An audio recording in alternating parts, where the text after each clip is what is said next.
समय से हमारी सरकार ये प्रचार कर रही थी कि कश्मीर में आतंकवाद खत्म हो गया है, कि कश्मीर में शांति है, अमन चैन है। प्रधानमंत्री जी ने खूब भाषण दिए, देशवासियों को कहा कि चलिए कश्मीर चलिए, सैर करिए। कई बार मैंने ये भी देखा मीडिया पर, टीवी पर कि कश्मीर जाइए, ज़मीन खरीदिए, अब वहाँ अमन चैन है, शांति का वातावरण है। इसी बीच शुभम द्विवेदी, एक कानपुर के नौजवान, और उनके पूरे परिवार ने तय किया कि वो कश्मीर जाएंगे। शुभम द्विवेदी की 6 महीने पहले शादी हुई थी। उसकी पत्नी ने कहा कि उनके बीच एक ऐसा रिश्ता था, प्रेम और दोस्ती का ऐसा रिश्ता था कि वो एक दूसरे को बच्चों की तरह हंसाते थे। सोशल मीडिया पर एक वीडियो भी जारी है जिसमें पूरा परिवार एक साथ बैठा हुआ ताश खेल रहा है और ऐसे हंस रहे हैं कि उस वीडियो को देख के किसी का भी दिल टूट जाए कि इस परिवार को इस तरह से उजड़ने क्यों दिया हमने। 22 अप्रैल 2025 को बैसारन वैली में मौसम का मिजाज अच्छा था। जैसे हर रोज लगातार 1000 से 1500 लोग वहां पहुंचते थे, उसी तरह से उस दिन भी तमाम पर्यटक वहां पहुंचे। वहां का रास्ता आसान नहीं है अध्यक्ष महोदय जी, जंगल से जाना पड़ता है, पहाड़ों के बीच जाना पड़ता है, घोड़े से जाना पड़ता है। ये परिवार वहां पहुंचे, मौसम सुहाना था, उनके बच्चे ट्रैम्पोलिन पे खेल रहे थे, कोई जिपलाइन कर रहा था, कोई चाय पी रहा था, तो कोई कश्मीर की सुंदर वादियों की ठंडी हवा का मजा ले रहा था।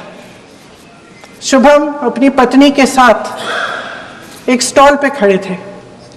तभी अचानक 4 आतंकवादी जंगल में से निकलते हैं और शुभम को वहीं अपनी पत्नी के सामने मार डालते हैं। उसके बाद वे वहां से पूरे वैली में 1 घंटे के लिए लोगों को चुन चुन कर मारते हैं। किसी के पति को अपनी पत्नी के आंखों के सामने, किसी के पिता को अपने बेटे के सामने, चुन चुन कर 26 लोगों को मार डालते हैं। शुभम की पत्नी घबराकर वहां से भागने की कोशिश करती है, अपनी जान बचाने के लिए जंगल की तरफ दौड़ती है। वहां पता चलता है कि तमाम लोग जंगल की तरफ दौड़े हैं और अपनी जान बचाने की कोशिश कर रहे हैं। कोई अपने बेटे का हाथ पकड़ के पहाड़ों पर घसीटता हुआ जा रहा है, कोई कश्मीरी घोड़े वालों और गाइडों की मदद लेते हुए चले जा रहा है। कोई रास्ता नहीं है, कोई तरीका नहीं है, लेकिन किसी न किसी तरह से शुभम की पत्नी के शब्दों में किसी ऐसी शक्ति ने हमको बचा कर रखा कि हमें किसी न किसी तरह से हम अकेले नीचे पहुंचे। और मैं उनके लफ्ज पढ़ना चाहती हूं क्योंकि उन्होंने कहा कि इस पूरे समय जब 1 घंटे के लिए चुन चुन कर भारतीय नागरिकों को मारा जा रहा था, इस पूरे समय उसे एक सुरक्षाकर्मी नहीं दिखा, एक सैनिक नहीं दिखा।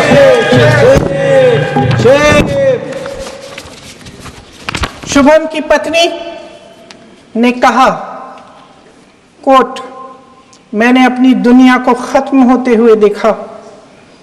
अपनी आंखों के सामने एक सिक्योरिटी गार्ड नहीं था। मैं ये कह सकती हूं कि देश ने, सरकार ने हमें वहां पे अनाथ छोड़ दिया था। सिक्योरिटी क्यों नहीं थी वहां? वहां पे एक सैनिक क्यों नहीं दिखा? क्या सरकार को मालूम नहीं था कि यहां रोज 1000 से 1500 पर्यटक जाते हैं? क्या सरकार को मालूम नहीं था कि यहाँ के पहुंचने के लिए जंगल के रास्ते से जाना पड़ता है? अगर कुछ हो जाएगा तो लोग वहां से निकल नहीं पाएंगे। एक चिकित्सा का इंतजाम नहीं था, फर्स्ट एड का इंतजाम नहीं था, कोई इंतजाम नहीं था, ना सुरक्षा का ना फर्स्ट एड का। इन लोगों को भगवान भरोसे छोड़ दिया गया। ये लोग वहां पे इस सरकार के भरोसे गए और इस सरकार ने उन्हें भगवान भरोसे छोड़ दिया।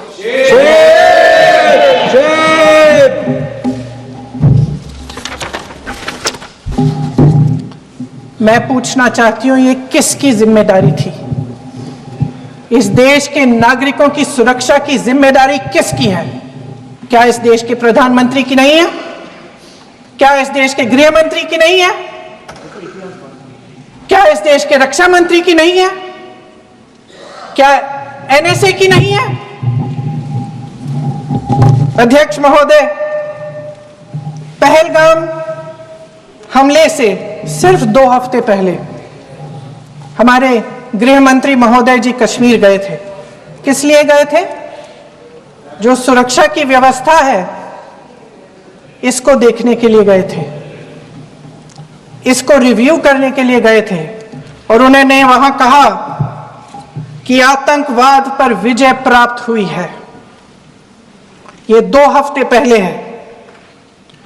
3 महीने बाद जेएनके के गवर्नर साहब एक आम इंटरव्यू में ऐसे ही चलते चलते कह देते हैं कि हाँ, बैसारन वैली में बहुत लापरवाही हुई और इसके लिए मैं जिम्मेदारी लेता हूं। ऐसे ही चलते चलते, और वो बात होती है, खत्म भी वहां होती है और वहीं खत्म हो जाती है।